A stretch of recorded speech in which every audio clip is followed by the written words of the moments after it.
sekolah sains yang hebat di Morocco yang dibina daripada harta wakaf, ditukar menjadi kandang-kandang binatang. Nak tunjukkan betapa hinanya wakaf, jijiknya wakaf, dan mereka berjaya. Ini nak sama tarafkan dengan binatang. Saya menangis waktu saya menangis. Saya menangis, memang saya menangis. Betapa bodohnya aku. Aku tak nampak jahatnya orang barat ni. Dia nampak baik kan. Macam dia lawan Palestin nampak baik kan. Tapi tengok apa dia buat. Ya tu. Sama je. Dan benda yang sama tuan, saya ada buat buku. Buku ni banyak lah saya buat ni. Termasuk negara kita pun sama. Bagaimana orang-orang British merampas wakaf, terutama di Georgetown lah. Dan ini terkait dengan mereka punya ideologi dan agenda lah. Maksudnya gold, glory dan gospel kan. Yes, itu yang mereka kejarkan sebenarnya.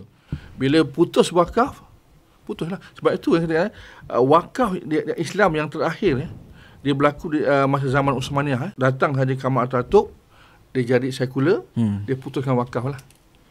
Dan kita tengok bila putus dia wakaf, ekonomi Uthmaniyah Turki jadi huru-hara. Dan saya nampak salah satu jatuhnya kerajaan Uthmaniyah itu kerana mereka meminggirkan wakaf.